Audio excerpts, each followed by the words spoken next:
wa ala alihi wa sahbihi wa man tabi'ahum bi ihsanin ila yaumiddin.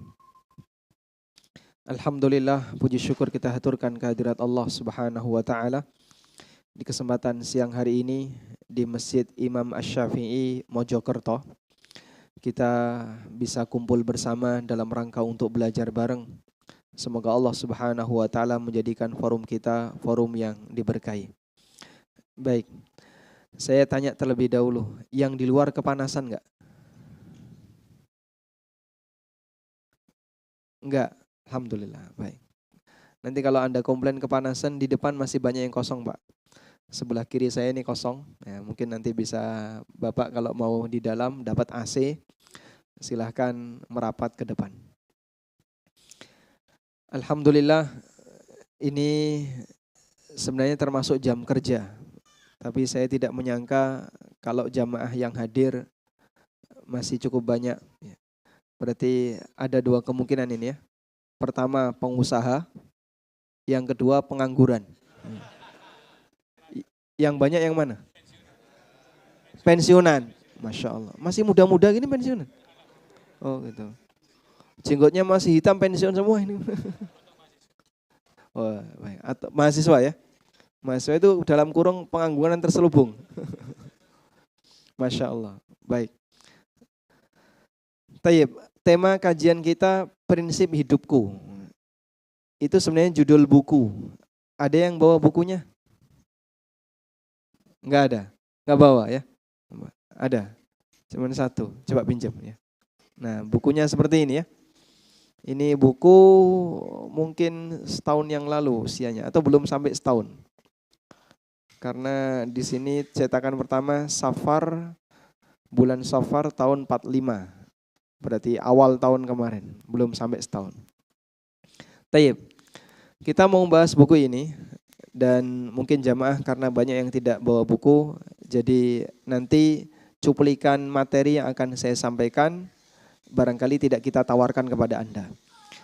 Buku ini berisi tentang beberapa nasihat yang bisa dijadikan sebagai prinsip hidup seorang muslim. Ada 17 nasihat. Dan nanti kita akan bahas mungkin satu atau dua saja, mengingat keterbatasan waktu. Kajian kita siang hari, Anda belum makan siang, sudah atau belum? Belum, sama ya? Baik, alhamdulillah. Sehingga tidak boleh lama-lama, karena nanti bisa berbahaya. Ya. Pertama kita akan membahas tentang selalu jaga niat yang baik. Prinsip hidup yang pertama adalah selalu menjaga niat yang baik. Pengaruh niat bagi hidup itu luar biasa. Anda bisa melihat kondisi sederhana di mana niat itu memberikan pengaruh yang luar biasa. Sebagai contoh misalnya. Kalau misalnya Bapak Ibu bangun 5 menit sebelum adzan subuh dan Anda mau puasa. Kira-kira yang dilakukan apa? 1, makan sepiring. 2, minum air. 3, mandi junub. Salah yang ketiga ini ya. Baik. Makan sepiring atau minum air? Ya? Minum air. Kenapa? Anda berusaha untuk sahur pada waktunya. Sehingga jangan sampai ketika sahur nabrak waktu subuh. Kalau Anda makan sepiring, itu bisa berbahaya begitu makan baru dapat setengah, sudah adzan, Anda nggak sempat minum. Maka Anda akan lebih memprioritaskan untuk minum. Baik. Kemudian Anda niat puasa. Yang hebat di sini, orang yang berpuasa, walaupun hanya dengan modal minum air, sampai jam 10, sampai jam 11 siang, bahkan sampai zuhur, dia masih biasa saja. Ini sangat berbeda kalau misalnya Anda coba ya, bangun subuh, sholat subuh, selesai dari masjid, pulang. Jam 5 minum air, 1 gelas. Sudah? Setelah itu jangan sarapan. Biarkan sampai jam 10, sampai jam 11. Kira-kira gimana Pak? Hah? Kata orang drodoki, gemeteran. Saya kok gemeteran ya, kenapa? Belum sarapan. Apa bedanya orang pertama dengan yang kedua? Niat. Dengan keberadaan niat itu seolah-olah badan ini mengkondisikan diri sehingga dia siap dengan tantangan yang akan dihadapi sesuai dengan keinginan niatnya. Saya mau puasa, maka dia tahu target dia boleh makan, boleh minum setelah maghrib. Sehingga dia harus tahan kurang lebih sampai 13 jam. Demikianlah kondisi niat. Oleh karena itu jamaah, niat terkadang bisa mengatur metabolisme badan. Baik, sehingga aktivitas seorang hamba itu sangat dipengaruhi oleh niatnya. Karena itu jamaah, niat adalah awal mula munculnya tekad. Begitu orang niat, maka kemudian dilanjut dengan tekad. Tekad yang kuat inilah yang nanti akan mengantarkan seorang hamba bisa menyelesaikan banyak urusan, walaupun bisa jadi itu sangat melelahkan. Karena itu ibadah dan ketaatan yang diiringi dengan tekad yang kuat bisa selesai dengan fisik yang serba terbatas, walaupun kadang bagi sebagian orang kayaknya ini tidak mungkin bisa dilakukan. Contoh misalnya ya, Anda mendengarkan berita ada orang yang berangkat haji naik sepeda. Itu kita dengerin ceritanya saja kayaknya hampir mustahil. Apa bisa? Dia melintasi banyak negara dan mungkin akan melintasi area yang sangat berbahaya. Kemudian perjalanan panjang yang mungkin dia juga akan melewati gurun dan seterusnya. Dan ternyata bisa. Dan kejadiannya banyak. Bahkan tidak hanya itu, mereka yang berangkat haji jalan kaki itu ada. Makanya Allah sebutkan dalam Al-Quran. Allah perintahkan kepada Nabi Ibrahim alaihissalam. Wa adzin finnasi bil haji ya'tuka rijalan wa ala kulli dhamirin ya'tina min kulli fajjin amik. Wa adzin finnasi bil haji, umumkan kepada umat manusia untuk haji. Ya'tuka rijalan, maka mereka akan mendatangi panggilanmu rijalan dengan jalan kaki. Jadi haji dengan jalan kaki itu disebutkan dalam teks Al-Quran. Dan dulu banyak orang yang haji dengan jalan kaki. Berangkat dari Madinah menuju Mekah dengan jalan kaki. Kita saja yang naik bis 5 jam sudah merasa lama sekali. Capek Pak Ustadz, 5 jam di bis, pengen naik kereta yang cuma 2 jam. Pengen dimanjakan. Dan badan ketika terlalu sering ingin dimanjakan, begitu menghadapi ujian yang sedikit lebih berat, rasanya tidak nyaman. Oleh karena itu jamaah, posisi niat luar biasa. Disinilah niat memberikan pengaruh pada tekad. Selanjutnya, ada sebuah pernyataan. Pernyataan itu berbunyi, niyatul mu'min khairum min amali. Niatnya seorang mukmin lebih baik daripada amalnya. Kita ulang. Niyatul mu'min khairum min amali. Niatnya seorang mukmin lebih baik daripada amalnya. Ulama sepakat bahwasanya hadis ini adalah hadis yang dhaif, bukan sabda Nabi SAW. Meskipun secara makna benar. Kok bisa Pak? Itu bukan sabda Nabi kok maknanya benar. Karena tidak semua kalimat yang isinya kebenaran adalah sabda Nabi. Sehingga begini, semua isi dari Al-Quran dan hadis yang sahih pasti benar. Tapi tidak semua kebenaran ada dalam Al-Quran dan hadis yang sahih. Bisa dipahami ini? Bisa ya? Baik. Coba kasih contoh.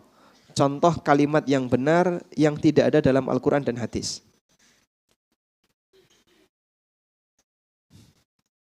Contoh kalimat yang benar yang tidak ada dalam Al-Quran dan hadis. Contohnya apa Pak? Hah? Makanlah secukupnya saja biar kamu tidak kekenyangan gitu ya. Contohnya apa? Contoh sebuah pernyataan yang benar tapi tidak ada dalam Al-Quran dan hadis. Ya, nah. Berhenti saat lampu merah. Maksudnya apa? Itu perintah atau pernyataan? Aturan atau gimana? Itu aturan ya, itu aturan. Baik. Puasa bisa bikin sehat. Puasa bisa bikin sehat. Baik. Contohnya kayak gini. Mojokerto ada di Jawa Timur. Salah atau benar? Kabupaten Mojokerto ada di Jawa Timur. Salah atau benar? Benar, baik. Carikan dalilnya. Ada? Ada nggak? Nggak ada. Loh Pak, ini ya itulah yang dimaksud, ada kebenaran, pernyataan yang benar tapi tidak dicantumkan dalam Al-Quran dan hadis. Realita yang Anda lihat ini kan nggak ada dalam Al-Quran dan hadis ya. Masjid Imam Syafi'i ada di Mojokerto. Salah atau benar? Ini masjid apa namanya? Imam Syafi'i. Benar ya?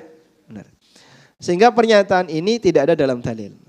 Maka tidak semua pernyataan yang isinya kebenaran disebutkan dalam dalil. Tapi kalau dalil sahih, pasti isinya kebenaran. Nah, kalau Bapak Ibu paham kaidah ini, nanti bisa menjawab banyak pertanyaan orang ya. Tentang misalnya, Pak, dinosaurus itu ada sih enggak? Ada enggak sih dinosaurus itu? Terus dalilnya mana? Terlepas dinosaurus itu benar atau tidak. Tapi tidak semua kejadian di bumi ini disebutkan oleh Allah dalam Al-Quran maupun hadis sahih. Sebab Al-Quran dan hadis itu bukan lauhul mahfuz yang berisi tentang catatan takdir dari mulai sejak bumi diciptakan sampai akhir dari kehidupan. Al-Quran dan hadis memang betul terkadang menyebutkan sejarah masa silam, kejadian zaman azali, tapi sifatnya cuplikan, tidak keseluruhan. Sehingga aneka kejadian di alam ini tidak ada dalam Al-Quran dan hadis. Tidak semuanya ada dalam Al-Quran dan hadis, karena Al-Quran dan hadis bukan kitab catatan takdir. Yang berisi ini hanya lauhul mahfuz, dan tidak ada makhluk yang tahu karena dijaga oleh Allah Subhanahu wa taala. Baik, kembali ke sini. Pernyataan tadi bukan hadis, namun secara makna benar. Bahwa niatul mukmin khairum min amali. Niat seorang mukmin lebih baik daripada amalnya. Bagaimana penjelasannya sehingga pernyataan ini bisa dinilai sebagai pernyataan yang benar? Ada sebuah keterangan yang disampaikan oleh Al-Baihaqi dalam kitab beliau Syu'abul Iman. Kitab Syu'abul Iman, Syu'ab itu artinya cabang-cabang. Syu'abul Iman berarti aneka cabang iman. Nabi SAW menyebutkan bahwa iman itu ada berapa cabang? 70 sekian cabang. Al-imanu bid'un wa sab'una syu'batan. Iman itu ada 70 sekian cabang. A'laha qaulu la ilaha illallah wa adnaha imatatul adza 'anit tariq wal haya'u syu'batun minal iman. Sing paling dhuwur cabang iman yang paling tinggi adalah ikrar la ilaha illallah. Yang paling rendah adalah menyingkirkan gangguan dari jalan, dan rasa malu salah satu di antara cabang iman. Baik. Nabi SAW menyebutkan iman punya banyak cabang. Lalu beliau menyebutkan batas atas, batas bawah, dan salah satu contoh di tengah. Namun tidak tahu di tengah ini nomor berapa. Yang jelas salah satu contoh di tengah. Nah, selanjutnya ulama beristihad. 70 sekian cabang itu isinya apa saja? Salah satu yang beristihad adalah Al-Baihaqi. Beliau jadikan sebuah buku judulnya Syu'abul Iman. Isinya menyebutkan dalil-dalil amalan yang menjadi cabang iman. Maka kalau Bapak Ibu ingin melihat apa saja cabang iman, silahkan baca buku Syu'abul Iman. Baik. Al-Baihaqi rahimahullah dalam Syu'abul Iman mengatakan, kenapa niat seorang mukmin lebih baik daripada amalnya? Kata beliau, an-niyah dunal amali qad takunu ta'atan. Niat saja tanpa amal terkadang bisa menjadi ibadah. Kemudian wal amalu dunan niyah la yakunu ta'atan. Tapi kalau ada orang beramal namun enggak punya niat, tidak bisa dinilai ibadah, bukan ketaatan. Sehingga kenapa niat lebih baik daripada amal? Karena niat tanpa amal bisa menjadi ketaatan. Ketaatan ibadah tanpa niat tidak jadi ketaatan. Sebagai contoh, apa contohnya Pak? Niat tanpa amal bisa menjadi ibadah. Contohnya hadis Nabi SAW yang diriwayatkan oleh Bukhari. Man hamma bil hasanati falam ya'malha falahu ajrun wahid. barang siapa yang punya niat untuk melakukan amal baik, falam ya'malha, kemudian dia tidak jadi mengamalkannya, mungkin karena uzur atau karena sebab apapun, falahu ajrun wahid, kata Nabi SAW, dia tetap dapat satu pahala. Sehingga niat tanpa amal bisa menjadi ketaatan. Dan contoh seperti ini cukup banyak. Di antaranya disebutkan dalam hadis yang lain di mana Rasulullah SAW menceritakan tentang bagaimana pengaruh niat untuk ibadah tapi gagal karena orangnya ketiduran. Rasulullah SAW mengatakan, "Man ata firasyahu wa huwa yanwi ayyakuma yusalli minal lail." Siapa yang ketika tidur dia punya niat untuk qiyamul lail agar dia bisa salat di malam hari. Faghalabathu ainuhu. Lalu faghalabathu ainahu, namun dia tidak bisa bangun, terkalahkan dengan matanya. Artinya apa? Tetap merem sampai subuh. Hatta asbaha, sampai subuh. Kutiba lahu ma nawa, maka dia mendapatkan pahala sesuai dengan apa yang dia niatkan. Wa kana naumuhu shadaqatan alaihi min rabbih azza wa jalla, sementara tidurnya adalah sedekah dari Allah untuknya. Masya Allah. Sehingga sebelum tidur punya niat tahajud, lalu kemudian gak berhasil bangun malam, dia tetap tidur sampai subuh, tetap dapat pahala apa? Tetap dapat pahala tahajud. Enak dong Pak kalau kayak gini. Berarti setiap sebelum tidur niat untuk tahajud. Baik. Cuman niat itu seharusnya diiringi dengan apa? Keseriusan. Pasca niat tekad. Sehingga orang ini akan mewujudkan niatnya dengan cara dia melakukan sebab agar nanti bisa terwujud apa yang dia inginkan. Pasang alarm lagi, atau aneka sebab yang lainnya yang bisa membuat dia terbangun. Terus gimana kalau misalnya ada orang kayak gini? Begitu dia bangun karena alarm bunyi, pertama yang dilakukan apa? Matikan alarm. Setelah itu ngapain? Update status. bangun ya. Di grup WA. Ya, jam 2:30 misalnya. Ya nggak ada yang dengar, Pak. Karena cuma tulisan ya. Baik. Setelah dia matikan alarm, dia tidur lagi. Apa yang terjadi? Dia berubah niat. Orang ini berarti sudah mengubah niat. Niat yang dia pasang di awal tidur, dia batalkan. Begitu dia matikan alarm, sebabnya sudah ada tapi dia hilangkan, setelah itu dia tidur lagi. Maka orang semacam ini telah mengubah niat dan dia tidak mendapatkan keutamaan sebagaimana disebutkan dalam hadis. Dan itulah kita, ya. Masya Allah. Sehingga niat selama belum berubah, orang akan bertahan. Tapi ketika niat itu diubah, Allah sudah munculkan sebab, namun kemudian dia tidak lakukan lanjutannya, maka berarti dia telah membatalkan apa yang jadi niatnya. Dan dia tidak mendapatkan janji sebagaimana disebutkan dalam hadis. Man hamma bil hasanati falam ya'malha falahu ajrun wahid. Siapa yang punya keinginan untuk berbuat baik, namun dia tidak berhasil melakukannya, maka dia dapat satu pahala. Baik, ada satu kejadian. Ada bapak-bapak yang usia beliau mungkin sekitar 70 tahun. Kemudian beliau dalam kondisi waktu itu kecelakaan, sampai kakinya itu, salah satu kakinya nggak bisa digunakan untuk jalan normal. Dan beliau punya tabungan haji. Yang mungkin tinggal sekian tahun beliau akan berangkat. Tapi melihat kondisi bapaknya yang cacat fisik dan sudah sepuh, maka anaknya menyarankan, Pak, timbangannya duitnya bapak wong mengendap dalam waktu yang lama. Sudahlah sampean batalkan saja biar nanti bisa ditarik. Senilai sekian juta, 25 juta. Dan nanti uang itu bisa dimanfaatkan untuk anak-anaknya. Apa jawaban bapak? Sang bapak ini mengatakan, saya enggak mau. Saya tidak mau membatalkan rencana saya. Kalaupun saya mati sebelum saya berangkat haji, berarti saya mati dalam penantian.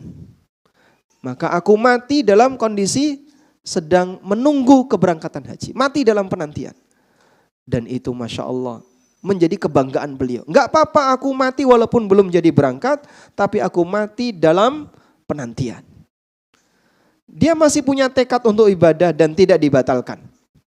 Walaupun mungkin nunggu dalam waktu yang tidak tahu, wallahu alam, bisa jadi maju, bisa jadi mundur. Namun beliau tidak mau membatalkan dengan cara menarik dananya, karena beliau tetap ingin niat itu tidak terbatalkan. Nah itu contoh orang yang masih masang niat walaupun belum berhasil untuk melakukannya. Baik. Sebaliknya, orang yang dia beramal tapi tidak punya niat, maka tidak terhitung sebagai amal. Apa mungkin Pak ada orang yang beramal tapi dia nggak punya niat? Sebutkan contoh beramal tapi nggak punya niat. Contohnya apa Pak? Contoh beramal tapi nggak punya niat. Saya punya kasus. Kejadian ini pernah saya alami ketika saya bersama teman saya sepedaan bareng. Lalu masuk waktu duhur, kemudian kita mampir di sebuah masjid. Sholat duhur berjamaah. Dan posisi saya dengan teman saya di posisi yang berbeda. Mungkin saya di sebelah kanan, teman saya di sebelah kiri. Yang jelas kita terpisah dengan jamaah. Di tengah sholat duhur turun hujan deras sekali. Sampai selesai sholat duhur hujan belum reda. Lalu imam menyuruh muadzin untuk iqamah. Kemudian dikumandangkanlah iqamah. Lalu sholat 4 rakaat. Selesai sholat teman saya menghampiri saya. Mi, iki mau sholat apa? Lah oke melu ora? Melu. Lah kok orang ngerti kok melu? Kabeh sholat, mosok ora sholat. Dia nggak tahu itu sholat apa. Tapi dia ikut. Ya? Ini sholat apa jamaah? Sholat ini sholat apa? Hah? Sholat jamak dengan asar. Disebabkan apa? Hujan. Maka dengan alasan hujan, imam menjamak duhur dengan asar. Sehingga beliau melakukan jamak takdim duhur asar karena hujan deras. Ini teman saya nggak tahu kalau itu sholat asar. Pertanyaannya, beliau ikut dalam kegiatan sholat itu jadi makmum sama sebagaimana yang lain. Sah nggak sholatnya? Sah nggak sholatnya? Sah? Sah. Sah sebagai apa? Sebagai sholat sunnah. Apakah sah sebagai sholat duhur? Tidak, karena sudah selesai duhur ya. Apakah sah sebagai sholat asar? Tidak. Maka yang bersangkutan tidak dianggap telah sholat asar, walaupun dia punya uzur ketika itu untuk sholat asar jamak, karena dia nggak punya niat untuk sholat asar. Paham insya Allah? Nah ini contoh orang yang beramal tanpa niat. Contoh yang lain. Pada waktu saya mengisi kajian tentang masalah zakat. Kemudian saya jelaskan tentang bagaimana cara ngitung zakat yang benar. Ada aturan nisab, bagaimana cara ngitung nisab, terus aturan haul, berapa yang harus dikeluarkan dan seterusnya. Selesai sesi ini, tiba-tiba ada bapak-bapak yang beliau pejabat. Beliau termasuk pejabat. Dan waktu itu beliau ngasih sambutan pembukaan pada saat acara dimulai. Lalu beliau menyampaikan, baru pertama kali ini saya dengar kayak gini. Terus saya tanya, nah biasanya Bapak kalau mengeluarkan uang gimana? Ya pokoknya kalau ada yang butuh tak kasih. Masjid butuh tak kasih, panti asuhan butuh tak kasih, ada orang butuh tak kasih. Nah saya nggak ngitung-ngitung model kayak tadi. Ada nisab, ada haul. Baru pertama dia dengar tentang aturan nisab, tentang aturan haul. Beliau termasuk orang yang baik, royal, pejabat, ya kira-kira gajinya ya di atas UMR ya. Jangan dihitung gajinya. Tapi beliau tidak pernah bayar dengan cara ngitung tadi. Meskipun royal. Pertanyaannya, ngasih masjid, ngasih panti asuhan, ngasih orang yang butuh. Tapi tidak punya niat zakat. Sah nggak sebagai zakat? Tidak sah. Tidak sah sebagai zakat. Sehingga yang bersangkutan terhitung tidak pernah zakat. Karena dia tidak punya niat untuk bayar zakat. Niat bayar zakat ada aturannya. Dia bisa ngitung bagaimana cara zakat yang benar, kemudian dia punya keinginan saya mau bayar zakat. Dia ada niat. Di saat itulah terhitung sebagai amal zakat. Sah sebagai sedekah, insya Allah dapat pahala sedekah. Tapi tidak sah sebagai amal zakat karena yang bersangkutan tidak punya niat untuk bayar zakat. Paham insya Allah? Inilah yang kita maksud tadi. Ada orang yang beramal tapi dia tidak punya niat karena dia tidak tahu. Dan tidak dinilai sebagai ketaatan yang bersangkutan. Baik. Sehingga kalau berdasarkan peristiwa ini, apa yang bisa Anda simpulkan tentang niat? Ya, niat itu sama dengan ilmu.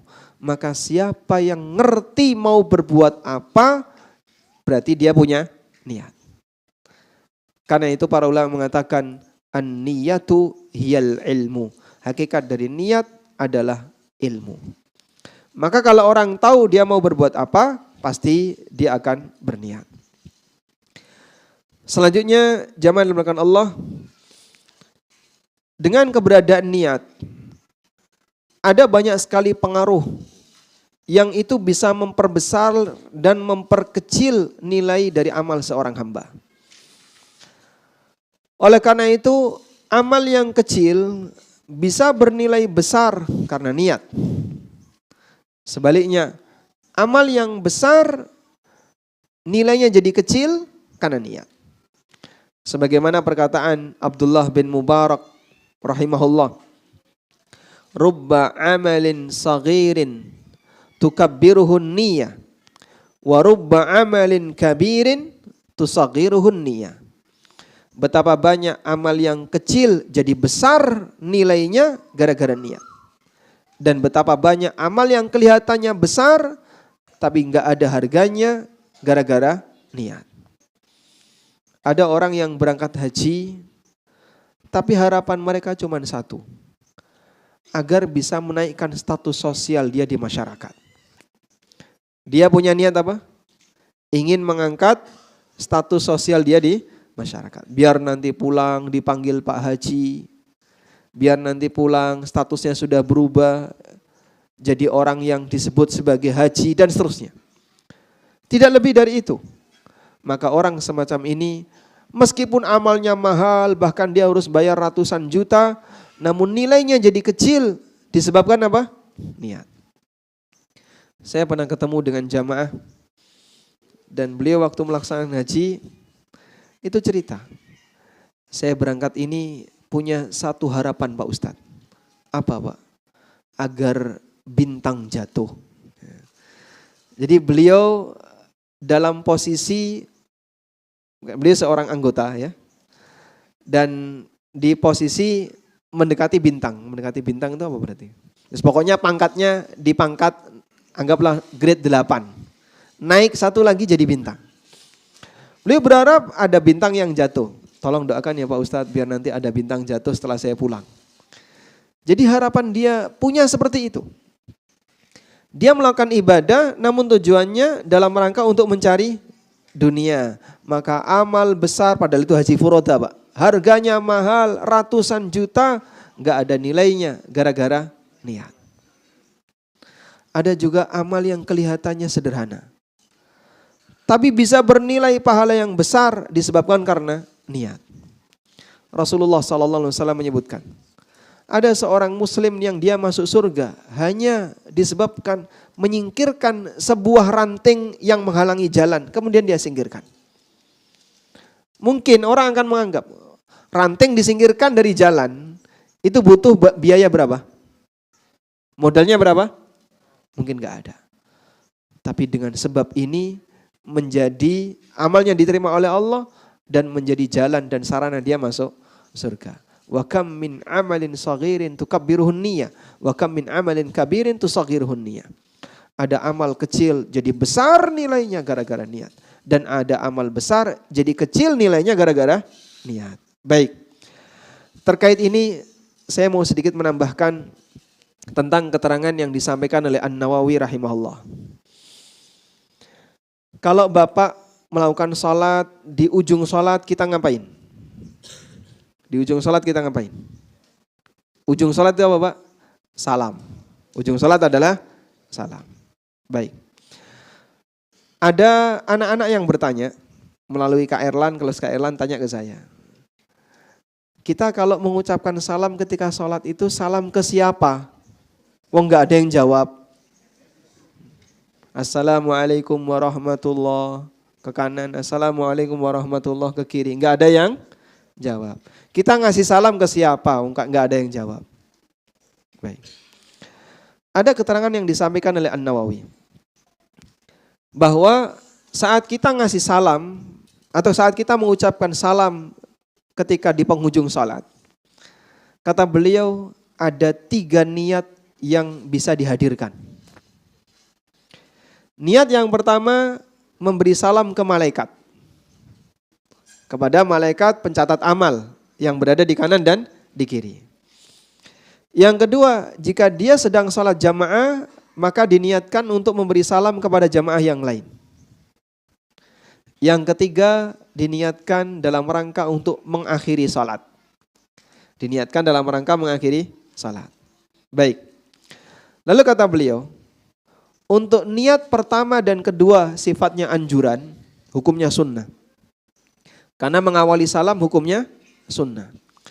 Sedangkan niat yang kedua atau niat yang ketiga yaitu niat dalam rangka mengakhiri salat, apakah ini wajib, harus dihadirkan? Bagaimana kalau kemudian orang tidak punya perasaan seperti itu ketika salam? Kata beliau fihi wajhan. Dalam mazhab Syafi'iyah ada dua pendapat. Sebagian ulama Syafi'iyah mengatakan salatnya batal. Karena dia berarti belum mengakhiri salatnya. Dan sebagian mengatakan salatnya tetap sah. Fihi wajhan. Ada 2 pendapat dalam mazhab Syafi'iyah. Kita sangat yakin mungkin kita salat bertahun-tahun gak punya niat sama sekali ketika salam. Coba tadi Jumatan, waktu salam niatnya apa? Ya waton salam aja. Tidak menghadirkan saya mau mengakhiri salat saya dengan salam. Padahal itu dalam mazhab sebagian ulama Syafi'iyah bisa mempengaruhi keabsahan salat. Tapi ketika Anda bisa menghadirkan 3 hal ini. Saya mengucapkan salam untuk malaikat di kanan kiri saya ketika Anda salat sendirian. Dan saya mengucapkan salam untuk makmum yang berada di belakang saya bagi imam. Dan bagi makmumnya saya salam untuk menjawab salamnya imam. Dan dalam rangka untuk mengakhiri salat saya, komplit 3 niat ini. Dan ulama memperhatikan itu. Demikianlah sebuah ilmu bisa mengarahkan amal. Apa yang harus kita hadirkan dalam hati bisa mempengaruhi nilai pahala. Dan Nabi SAW mengatakan, wa inna likulli mri'in ma nawa. Dan seseorang mendapatkan sesuatu sesuai dengan apa yang dia niatkan. Apa yang didapatkan oleh seseorang itu sesuai dengan apa yang dia niatkan. Semakin banyak cabang niatnya, semakin banyak nilai pahala yang bisa dia dapatkan. Walhamdulillah. Baik. Selanjutnya kita akan membahas tentang prinsip yang kedua, yaitu menjaga keselamatan iman. Ya. Sudah mulai ngantuk? Belum ya? Pokoknya nanti kalau dominan merem ya selesai gitu aja ya. Belum makan, bar Jumatan ya jam 1 ya ini. Ya? Pengaruh niat ya. Niat ngurungokno serius insya Allah gak ngantuk. Insya Allah. Baik, selanjutnya kita akan membahas tentang masalah menjaga keselamatan iman. Bapak Ibu yang dimuliakan Allah Subhanahu wa taala, kita tahu bahwasanya syarat untuk masuk surga adalah iman.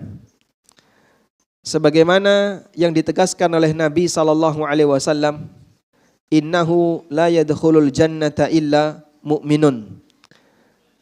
Tidak ada yang berhak untuk masuk surga kecuali orang mukmin. Dan orang yang imannya hilang, baik karena dia belum beriman atau karena dirusak imannya dengan perbuatan kesyirikan atau praktek kekufuran yang lain, maka tidak diizinkan oleh Allah untuk masuk surga. Innahu may yusyrik billah faqad harramallahu alaihil jannah wa ma'wahun nar. Sesungguhnya orang yang menyekutukan Allah, maka Allah haramkan dia untuk masuk surga. Baik. Nah, selanjutnya Nabi SAW membuat gambaran. Seperti apa sih ilustrasi iman itu? Beliau SAW memberikan gambaran dalam hadis tentang rukun Islam. Dari sahabat Ibnu Umar radhiyallahu anhu, Rasulullah SAW bersabda, Bunyal Islamu ala khamsin. Islam itu dibangun di atas 5 tiang. Dan 5 tiang ini apa? Rukun Islam. Mulai dari syahadat, salat, sampai haji. Baik. Ada satu penjelasan yang sangat bagus yang disampaikan oleh Al-Hafidh Ibnu Rajab. Beliau menyampaikan seperti ini. Allah Subhanahu wa taala atau Nabi sallallahu alaihi wasallam menjelaskan tentang gambaran agama itu seperti layaknya bangunan. Di mana bangunan ini penyokongnya adalah 5 tiang. Mulai dari tiang syahadat sampai tiang haji.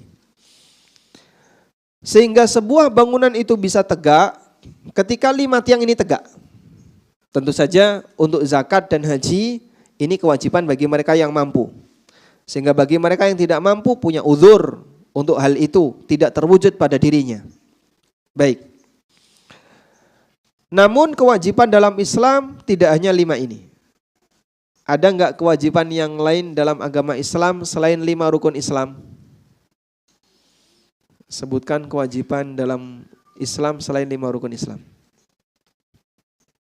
Contohnya apa? Menafkahi 2 istri. Masya Allah. Atau menafkahi 1 istri?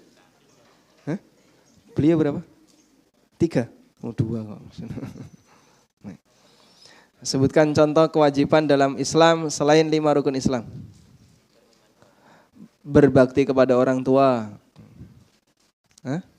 Termasuk ya menafkahi orang tua. Apalagi? Menuntut ilmu. Berbuat baik kepada sesama. Dan aneka ketaatan yang lain. Ada yang sifatnya fardu kifayah. Dan ada yang sifatnya fardu ain. Baik. Kata Al-Hafidh Ibnu Rajab, bangunan ini ketika ada 5 tiang, maka dia tegak. Dan kewajiban Islam yang lain itu seperti tembok. Tembok yang ada di kanan kiri bangunan. Maka bangunan ini akan bisa menghalangi seseorang dari gangguan udara yang panas atau udara dingin atau binatang buas ketika ada temboknya. Sehingga seorang muslim ketika dia menunaikan kewajiban dia sebagai seorang muslim, dia ibarat seperti bangun tembok dalam rumahnya. Sehingga akan terhalangi dari aneka syubhat yang berbahaya. Dengan melakukan ketaatan akan terhalangi dari aneka potensi kejahatan yang berbahaya. Itu seperti dia menjaga rumahnya dengan tembok. Sementara amal sunnah itu seperti hiasan perabotan yang ada di dalam rumah. Maka ini rumah akan kelihatan indah kalau orangnya punya amal sunnah. Ada perabotan, ada meja kursi, ada lemari, dan aneka perlengkapan yang lainnya. Amal-amal sunnah itu akan semakin membuat indah ini bangunan. Maka seorang muslim yang menjaga rukun Islam dan dia menjaga kewajiban dia dalam beragama, kemudian dia melakukan amal-amal yang sunnah, dia seperti punya rumah yang sempurna. Rumahnya tegak berdiri, ada temboknya menutup rapat sehingga peluang adanya bahaya dari luar tidak bisa masuk, dan penuh dengan hiasan perabotan karena dia melakukan amal sunnah. Yang mengherankan adalah ada orang yang lebih sibuk untuk memikirkan amal sunnah tapi dia tidak perhatian kepada tauhid. Itu seperti ada orang yang sibuk ngisi rumahnya dengan aneka perabotan, tapi tiang yang paling tengah dia robohkan. Saat tiang tengah ini dia robohkan dan itu adalah syahadatain, maka seperti ambruk atapnya tapi di dalamnya penuh dengan perabotan. Ada yang mau tinggal di situ? Rumah ini nggak bisa ditempati.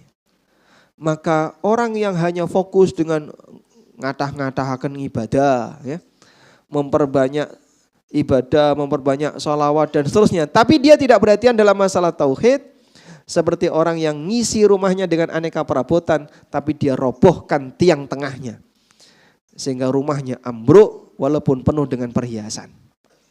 Untuk apa ditempati? Demikianlah gambaran yang diberikan oleh Nabi SAW bagi mereka yang ingin menjaga Islamnya.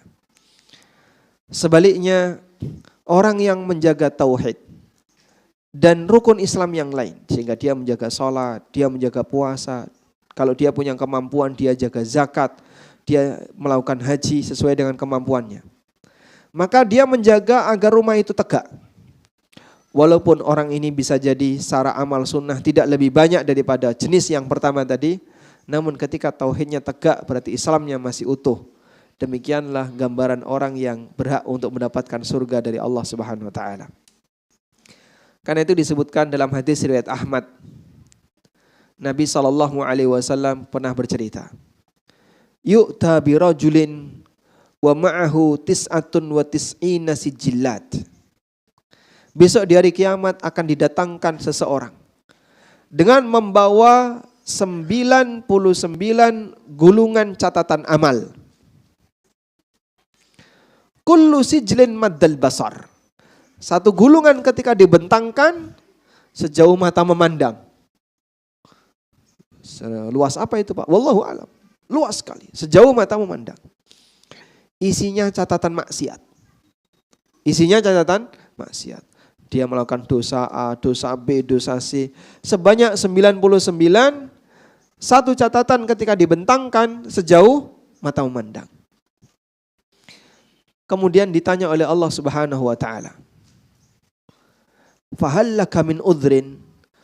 Apakah kamu punya uzur? "Wa hal dhalamaka kitabayal katib hafizun?" Apakah para malaikat yang mencatat amalmu itu telah mendolimi kamu? Sehingga mungkin di situ ada catatan padahal kamu tidak pernah melakukannya. Orang ini hanya bisa bilang, la ya Rabbi, tidak ya Allah, tidak ya Allah. Saya tidak punya uzur. Malaikat yang mencatat amalku, dia tidak mendolimiku. Lalu dia bilang, halaktu, aku akan binasa. Pasti aku akan masuk neraka. Dengan 99 catatan amal yang satu catatan sejauh mata memandang, bentuknya semuanya isinya maksiat. Kemudian Allah Subhanahu wa taala mengatakan, engkau tidak akan didolimi sepeser pun. Lalu Allah mengeluarkan satu bitaqah, sebuah kartu kecil yang bertuliskan la ilaha illallah Muhammad Rasulullah. Orang ini pesimis dan mengatakan, ya Rabbi wa ma hadhil bitaqah ma hadhi sijillat. Ya Allah, apa gunanya satu kartu kecil ini dibandingkan dengan 99 catatan yang sejauh mata memandang, isinya maksiat. Kemudian Allah Subhanahu wa taala menaruh 99 tadi fi kiffatin, di salah satu daun timbangan, mizan. Lalu yang satu bitaqah tadi ditaruh di sebelahnya. Ketika satu bitaqah tadi, satu kartu kecil tadi ditaruh di sebelah daun timbangan, fatashatis sijillat, 99 gulungan tadi terbang. Tidak ada yang bisa mengalahkan nama Allah. Walaupun isinya banyak maksiat, tapi kalah dengan satu tauhid yang kuat. La ilaha illallah Muhammad Rasulullah.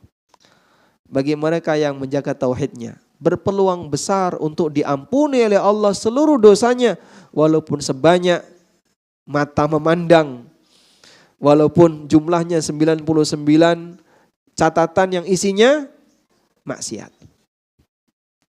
Nah, seharusnya, dan ini hadis sahih, seperti inilah yang perlu kita banyak tekankan kepada masyarakat. Sehingga motivasi mereka untuk beramal itu pada penekanan apa yang kira-kira bisa menyelamatkan kamu di akhirat. Terutama dalam masalah tauhid. Karena ini kunci surga. Miftahul jannah la ilaha illallah. Kunci surga adalah la ilaha illallah. Ada seseorang yang mengatakan kepada Wahab bin Munabbih, bukankah orang kalau sudah mengucapkan la ilaha illallah berarti dia punya kunci surga? Kata Wahab bin Munabbih, na'am, iya. Walakin likulli miftahin asnan. Tapi setiap kunci itu harus ada giginya. Dan gigi dari kunci itu adalah konsekuensi dari la ilaha illallah. Sehingga kalau orang menjalankan tauhid, dia harus menjalankan konsekuensinya. Walhamdulillah. Oleh karena itu Bapak Ibu yang kami hormati, dalam pelajaran tauhid, pelajaran ini harus kita bawa di semua materi yang lain. Sehingga saat kita belajar fikih, kita sisipi dengan tauhid. Kita bawa materi tauhid. Saat kita belajar bahasa Arab, kita juga sisipi dengan materi tauhid. Kita bawa materi tauhid.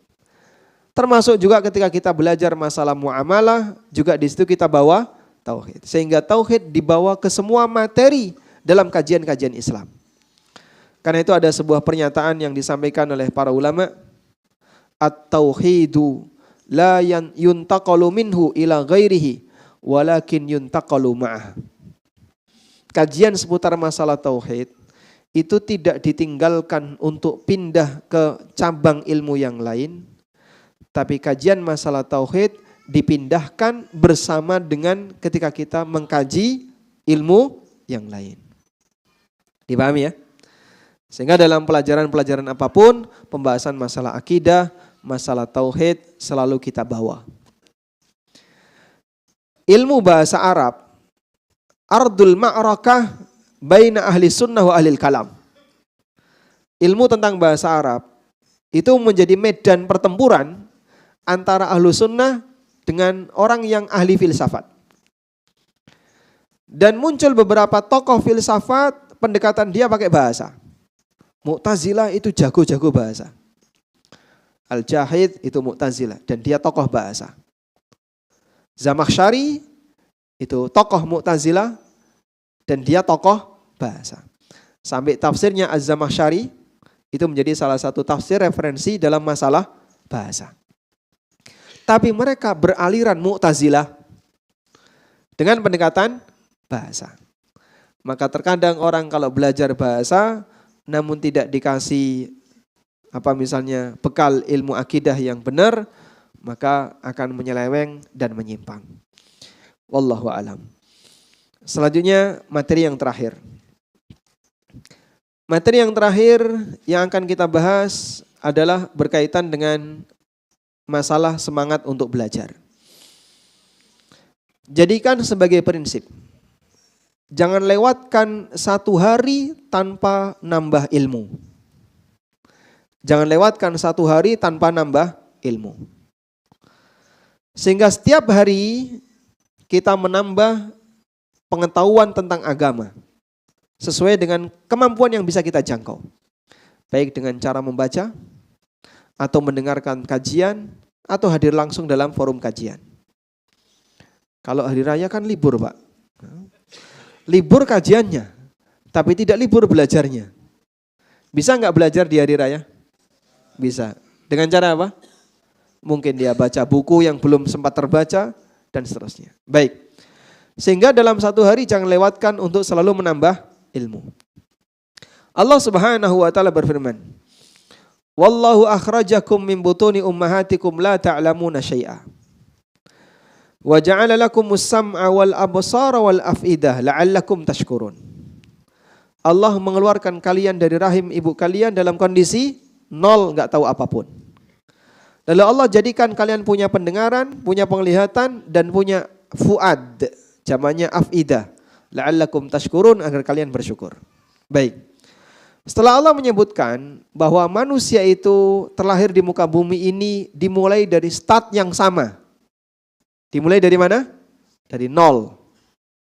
Saya, Bapak Ibu, Imam Syafi'i, Imam Ahmad, Imam Nawawi, Ibnu Taimiyah, dan seluruh ulama siapapun yang Anda kenal ketika lahir dimulai dari nol. Kita startnya sama. Tapi ada yang melaju cepat. Ada yang berjalan di tempat. Sehingga waktu Imam Syafi'i lahir, apakah beliau sudah hafal surat Al-Fatihah? Barangkali mencuri start. Karena kan pinternya Masya Allah. Banyak sekali ilmu yang beliau miliki dalam urusan agama. Waktu Imam Ahmad lahir, apakah sudah hafal 10 hadis? Tidak. Tapi beliau ketika hidup menghafal 1 juta hadis. Ada yang paham tentang ini, paham tentang itu. Ilmunya banyak. Dan kita lahir sampai kita di usia 60 tahun, 50 tahun, 40 tahun, sekian puluh tahun. Seperti jalan di tempat. Artinya angka nolnya itu gesernya cuman pelan banget ya. Sudah jadi berapa angka nolnya? Baru 0, Masya Allah. Masih banyak pengetahuan agama yang kita nggak tahu. Baik. Nah, ketika Anda berkegiatan belajar, maka menaikkan rating 0 tadi, biar 0 ini bergerak ke angka berikutnya. Anggaplah misalnya ilmu agama yang disediakan oleh Allah jumlahnya 100%. Kita dimulai dari 0%. Kira-kira bapak-bapak ada yang punya ilmu 30%? Belum? Belum. 10%? Wallahu alam. Kita enggak tahu. 100% saja enggak ngerti berapa ukurannya. Cuman ketika kita dalam posisi lebih banyak yang kita tidak tahu daripada yang tahu, berarti prosentase pengetahuan kita masih di bawah rata-rata. Tingkatkan dengan cara setiap hari dicicil belajar. Baik. Selanjutnya. Allah sediakan untuk kita 3 piranti. Yang ini nanti akan dipertanggungjawabkan di akhirat. Innas sam'a wal basar wal fuada kullu ulaika kana anhu mas'ula. Pendengaran, penglihatan dan fuad semuanya akan dipertanggungjawabkan di akhirat. Allah akan tanya, kau gunakan untuk apa pendengaran, penglihatan dan hatimu? Dikasih kesempatan untuk belajar gak tinggu, gak dipakai. Akan ditanya oleh Allah. Sebab ilmu itu sumbernya dari 3 ini. Atau jalurnya dari 3 ini. Pendengaran, penglihatan. Apa fungsi fuad? Fuad itulah media yang digunakan untuk menampung ilmu. Itulah fuad.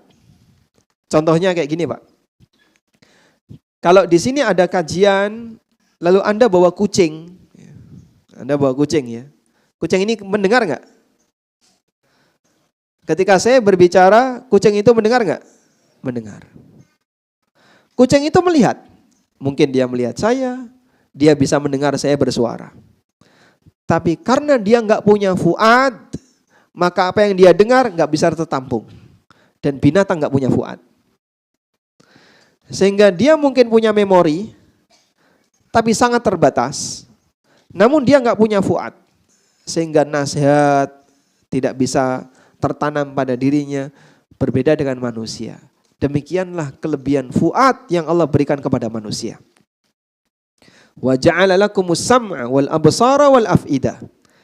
Nah, ini akan ditanya oleh Allah. Sejauh mana Anda gunakan? Baik. Selanjutnya, berkaitan dengan kegiatan belajar, manusia ada 3 tingkatan. Sebagaimana keterangan yang disampaikan oleh Abu Darda. Al-Iraqi dalam takhrij Ihya Ulumuddin menyebutkan sebuah keterangan yang disampaikan oleh Abu Darda. Abu Darda mengatakan, kun aliman, au muta'alliman, au mustami'an, wala takun ar-rabi'a fatahlak.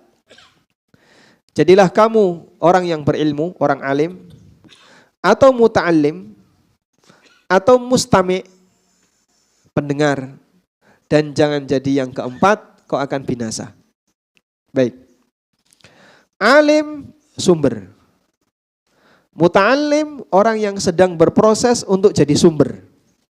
Kalau alim ini narasumber, dia yang menyampaikan ilmu, yang berijtihad, kemudian dia sampaikan kepada masyarakat. Muta'allim yang berproses menuju sumber, untuk bisa menjadi sumber.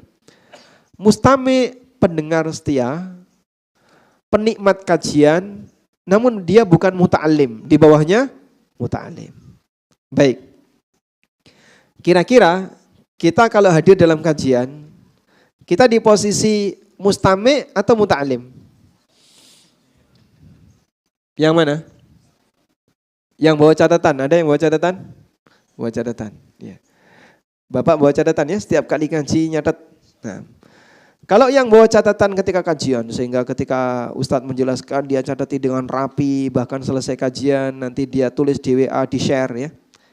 Orang yang nyatet seperti ini, mustami' atau muta'alim? Yang nyatet? Muta'alim ya? Atau menuju muta'alim? Berarti di sini antara muta'alim dan mustami'. Ada yang cuma udu kuping ya. Nggak nyatet, didengarkan sambil gini-gini kan, Masya Allah, liar-liar terus merem. Dan ada yang serius nyatet. Yang nyatet ini kira-kira mustami' atau muta'alim? Yang benar mustami'. Sudah nyatet Pak, masih disebut mustami'. Yang muta'alim kayak apa Pak? Muta'alim itu kayak mahasiswa UIM itu muta'alim. Mereka yang belajar di bangku kuliah menerima materi tidak cuma nyatet tapi dia siap untuk ujian. Sehingga dihafal catatannya ya. Kemudian ketika dikasih tugas dikerjakan.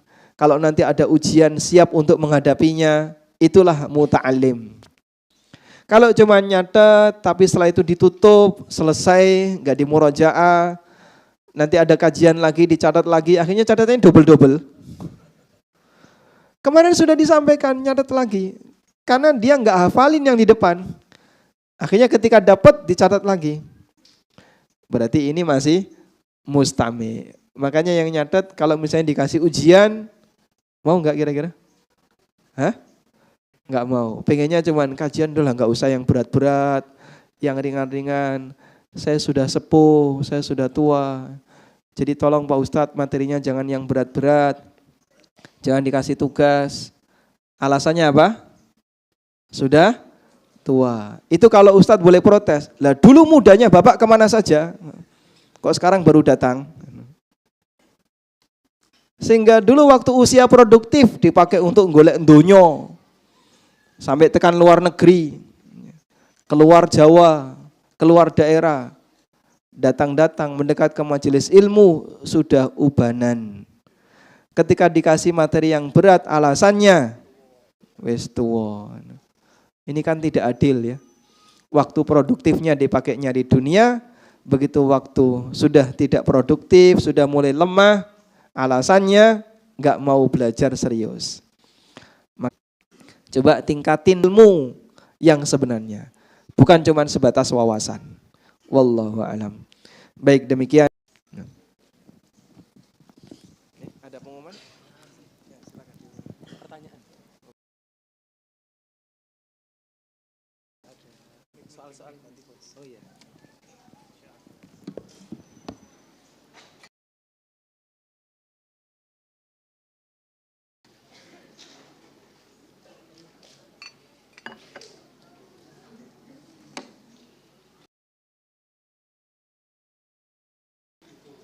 Yang beda-beda, ada yang langsung mungkin? Masya Allah, curhat ini.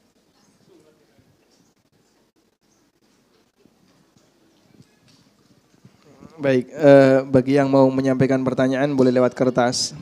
Dan boleh juga untuk yang bapak-bapak kalau mau menyampaikan langsung silahkan. Kita beri satu kesempatan dulu.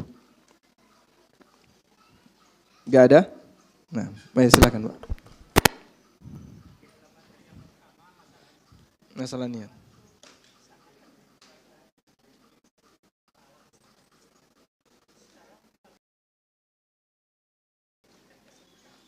Tingkat kesulitan.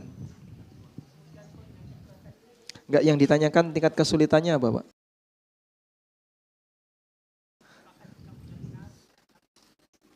Baik. Apa pertanyaannya yang mau disampaikan? Masya Allah. Baik. Materi yang kedua,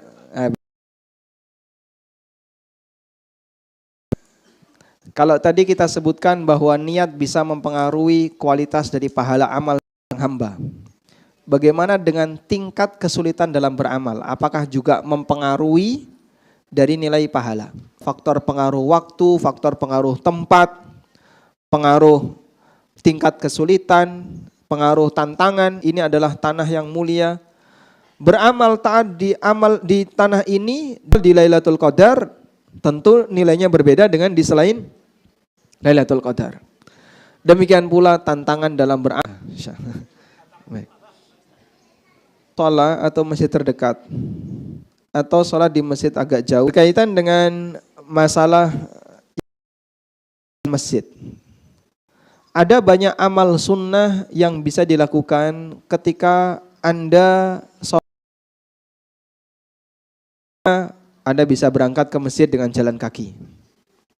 Dan itu nilainya besar. Karena setiap langkah dan bisa menghapus dosa. Yang ini tidak didapatkan bagi mereka yang berkendaraan. Pak, bisa enggak Pak putaran roda itu dikonversi jadi dosa dan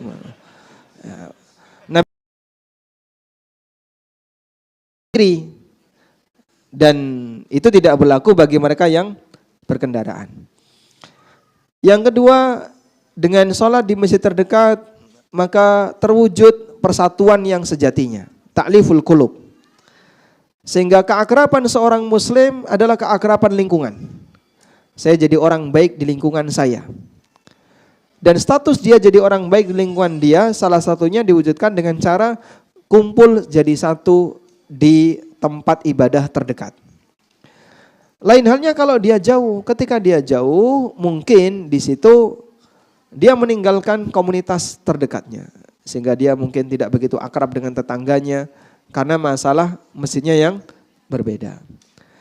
Baik, dan ada faktor yang lain misalnya, Pak, tapi di masjid yang pertama ini sholatnya tidak sesuai sunnah.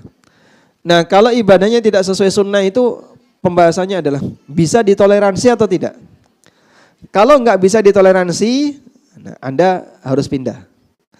Tapi selama masih bisa ditoleransi, misalnya yang tidak bisa ditoleransi ya, satu, imamnya dukun, nah itu tidak boleh ya. Kita tidak boleh bermakmum di belakang dukun. Atau misalnya imamnya terlalu cepat, tidak tumak nina, sehingga ketika sholat i'tidal belum tegak, dia sudah turun sujud. Dan kita sampai ke pontal-pontal ketika mengikuti. Akhirnya sholatnya begini jadi gak karuan ya. Ono jamaah sing ngadeg, ono sing medun gak karuan. Atau masjidnya penuh dengan kuburan. Masjid berhias kuburan. Depan, belakang, kanan, kiri, bahkan di dalam ada kuburannya. Di Jakarta itu ada salah satu masjid, di dalamnya ada rak. Nah, di rak itu di atasnya dikasih mushaf. Ketika dibuka bawahnya kuburan dan itu di tengah masjid. Sehingga orang sholat ya kadang bersutroh kuburan. Sehingga dia sholat menghadap ke kuburan. Yang seperti ini dilarang oleh Nabi SAW. Nah, kalau tidak bisa ditoleransi, pindah.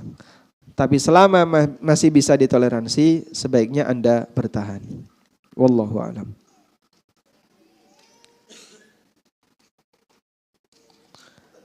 Nama Ustadz Amin Nur Baiz itu nama asli atau nama untuk syiar dakwah? Coba KTP saya ada di situ.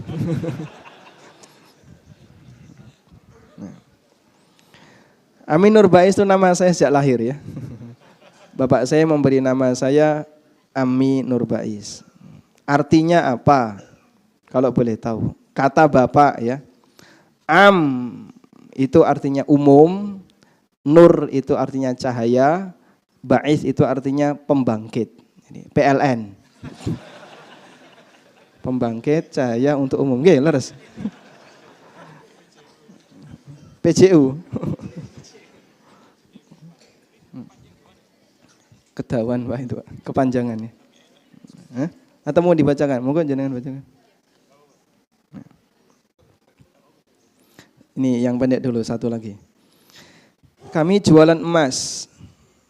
Lalu ada teman ingin ikut jualan, tapi dia tidak punya emasnya. Emasnya ada di kami. Lucu ini berarti. Randuwe barang melu jualan gitu. Lalu ketika ada yang mau beli dari dia, dia baru beli emasnya dari kami. Apakah seperti ini boleh mengingat dia belum punya barangnya? Jangankan emas, barang saja, misalnya HP, motor, atau kendaraan yang lain. Jika orang belum punya barangnya, maka dia tidak boleh jualan. Kecuali jika dia jadi wakil. Kecuali jika dia jadi wakil. Maka Anda bisa sarankan kepada teman Anda yang pengen ikutan beli jualan emas tapi nggak punya barang. Anda bisa sarankan, kamu jadi wakil saya. Nanti kamu saya kasih fee atau margin. Misalnya harga emas dari saya per gram 1.300.000. Nanti kamu bisa jual 1,4 atau berapa terserah. Pokoknya saya terima bersih sekian. Boleh seperti itu. Namun emas itu syaratnya harus apa? Yadan biadin, dari tangan ke tangan. Sehingga kalau dia ketemu konsumen, maka tidak boleh bayar DP dulu. Nanti sisanya ketika barang sudah datang. Atau uang dulu tunai, nanti sisanya nanti barangnya akan segera kami kirim. Itu tidak boleh. Sehingga wakil emas tidak boleh dia nerima uang dulu. Tapi yang bisa dilakukan adalah saat ada orang yang berminat, maka jangan dilakukan akad. Dia ambil dulu emas dari Anda, setelah dia bawa emasnya, dia datang ke konsumen, terus transaksi. Ada uang, ada emas. Dilakukan dalam satu majelis. Demikianlah makna yadan biyadin. Wallahu a'lam. Nggak jadi. Ya, dibacakan setelah itu ditutup. Kepanjangan ya. Baik. Mohon maaf dah. Nah, silakan.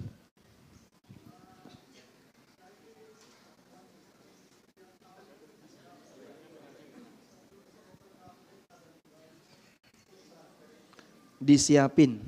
Yang nyiapin siapa? Oh, nggih. Nggih. Dan harganya sekian.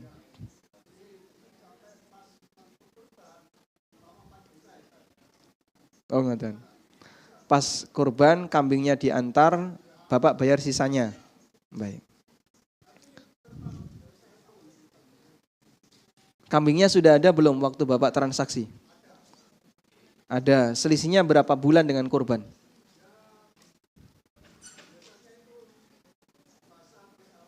Syawal ya. Oh, ngoten. Nggih. Baik. Saya ulang pertanyaan beliau ya, mungkin sebagian jamaah enggak dengar. Jadi beliau pesan kambing kurban, lalu diminta bayar DP. Nanti sisanya ketika hari H, sesuai dengan harga yang disepakati di depan. Apakah ini boleh? Ada dua keadaan. Yang pertama, jika penjual belum punya kambing, sehingga cuma menjelaskan kriterianya Pak, nanti kambingnya bobotnya sekian, jenisnya domba, jantan, bobot sekian, harganya sekian, misalnya 4 juta. Bapak DP dulu 2 juta, nanti kami carikan. Nah setelah kambing tiba, Bapak bayar sisanya. Praktek seperti ini disebut dengan jual beli kalik bil kalik. Hukumnya dilarang. Ini jika penjualnya belum punya kambing. Kedua, jika maka ditransaksikan dengan DP dulu boleh, beli kambing ini harga 4 juta. Oke, bayar, tapi dititipkan ke penjual untuk dirawat sampai Idul Adha. Perawatan 2 bulan ini tolong ditegaskan akadnya. Sifatnya gratis ataukah berbayar? Ketika itu gratis, kemudian terjadi resiko kambing ini mati sebelum hari H. Apakah perlu diganti? Kembali kepada sebab resikonya. Apabila resiko ini terjadi karena dia teledor, misalnya kambingnya dipakai sasaran latihan memanah, atau kambingnya didusi sampai mati, teledor ya, maka dia wajib ganti. Tapi kalau dia mati sifatnya karena musibah, padahal dia sudah jaga dengan baik, dia rawat dengan baik, tapi karena musibah mati, maka bapak yang nanggung resiko. Jadi harus tetap bayar sesuai kesepakatan. Wallahu a'lam. Baik. Silakan. Ini terakhir untuk pertanyaan.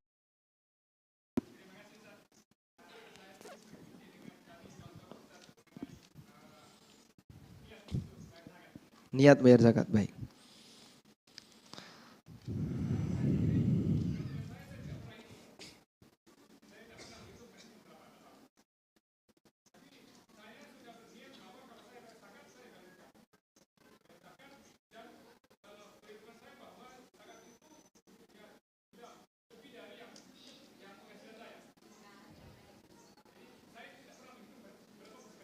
Tidak pernah ngitung saldo.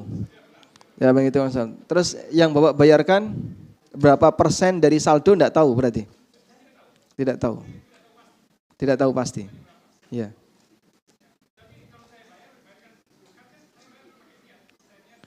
Bapak niat zakat tapi enggak tahu pasti hitungannya.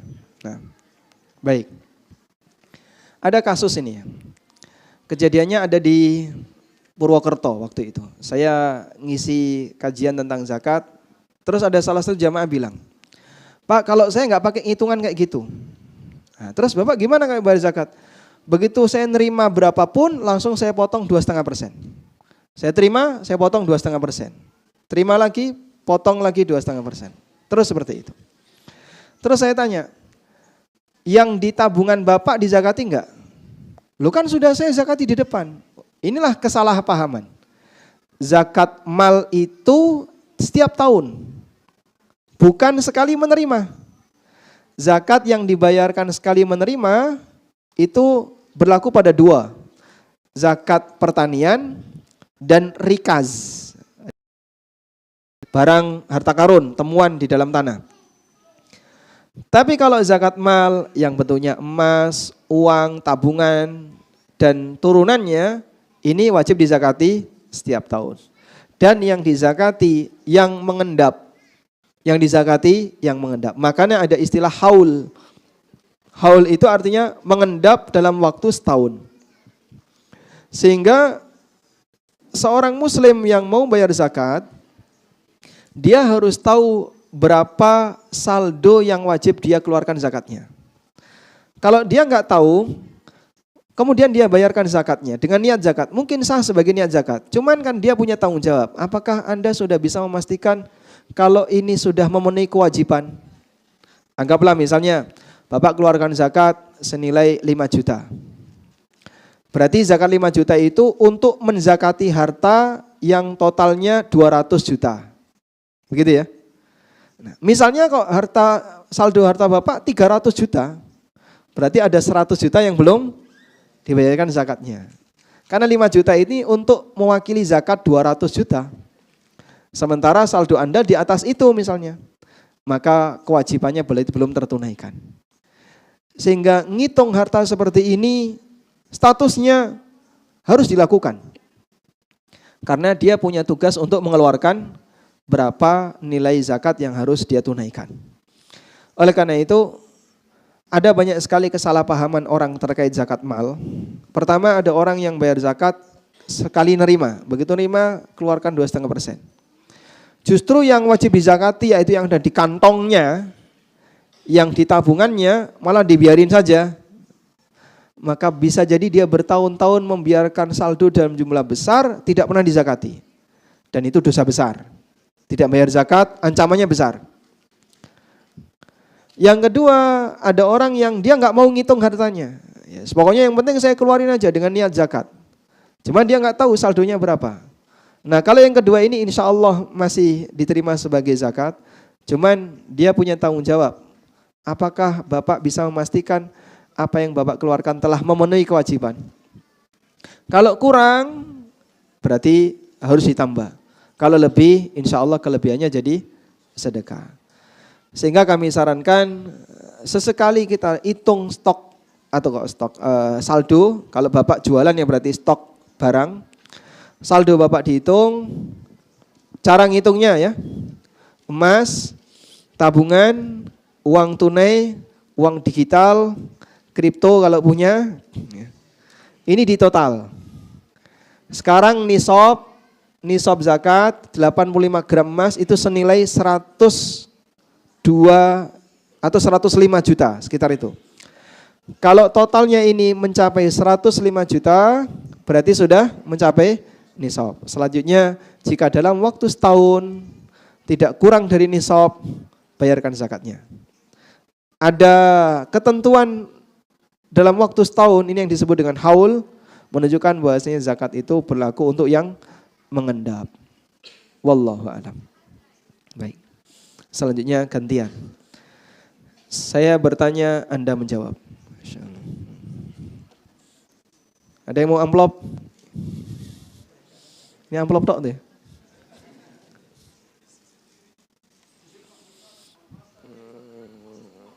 Termasuk rumah tidak wajib dizakati. Rumah yang Bapak tinggali, rumah yang Bapak sewakan, rumah istri ketiga, rumah istri keempat, tidak wajib dizakati. Iya. Tidak wajib dizakati. Tidak. Rumah, kendaraan, perabotan, pakaian tidak wajib dizakati.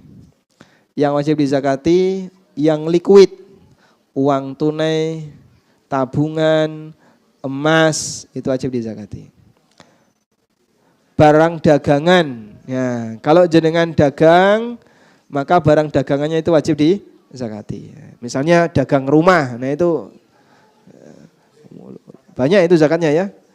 Karena satu rumah misalnya 1 M, dia jualan 100 unit, 100 M. Karena dia jualan rumah. Showroom, seisi showroom yang dia jual dizakati. Baik.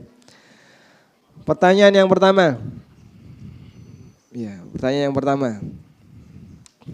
Mukmin titik-titik. Niyatul mukmin khairum artinya. Masya Allah, barakallahu fikum. Dapat 1 amplop. Masya Allah. Selanjutnya. Sebutkan contoh amal tanpa niat. Silakan.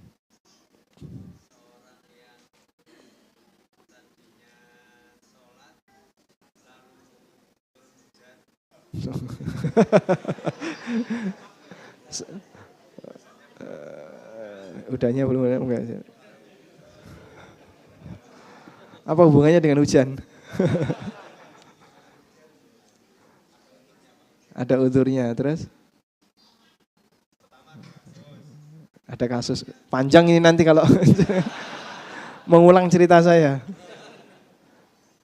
Intinya apa?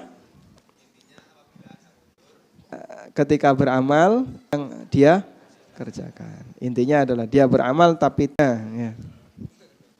Selanjutnya.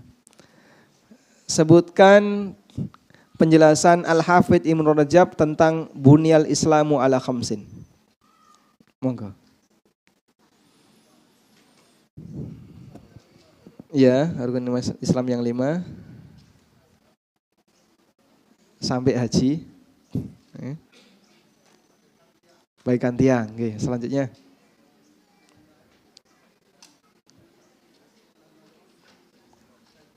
Tembok niku apa temboknya? Kewajiban Islam yang lain. Amal sunnah, Masya Allah, barakallahu fikum. Baik, alhamdulillah, baik. Yang usianya paling senior. Yang usianya paling senior. 75. Ada 75,5? 75, Masya Allah. Pertanyaannya.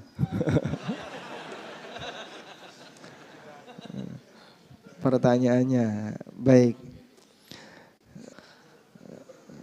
Oke. Hasil pertanian. Oke, dapat ya, Masya Allah. Ada dalam tanah, harta karun. Oke, dapat Pak. Oke. Selanjutnya. Matur suwun, oke. Berikutnya. Tadi kita menjelaskan tentang 3 tingkatan manusia dalam belajar. Sebutkan. Masya Allah. 1. Neng dua jawab nih pripun? Oh boleh. Oh iya baik dapat. Hah?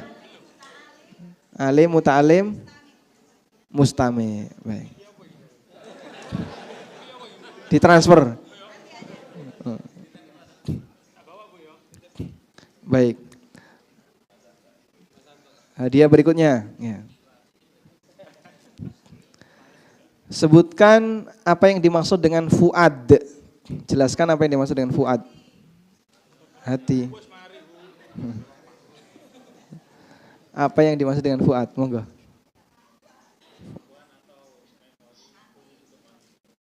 Kemampuan atau memori untuk nampung. Masya Allah. Mau minyak wangi atau minyak telon? Minyak wangi. Masya Allah. Nah, minyak wangi ya. Selanjutnya. Tadi kita sempat menyinggung buku Syu'abul Iman. Siapa penulisnya? Tadi sudah? Sudah. Imam Baihaqi. Masya Allah. Baik. Sebutkan berapa cabang iman dan batas atas batas bawahnya. Belakang ini. 70 berapa? 70? Yang paling tinggi apa? Baik, ikrar la ilaha illallah. Terus? Masya Allah, alhamdulillah. Baik. Ini hadiah utama. Iki apa ya? Hah? Tak buka Pak, kita kok keris apa pun. Hah? Oh iya, Masya Allah. Gambarnya ini jimat. Oh, Masya Allah.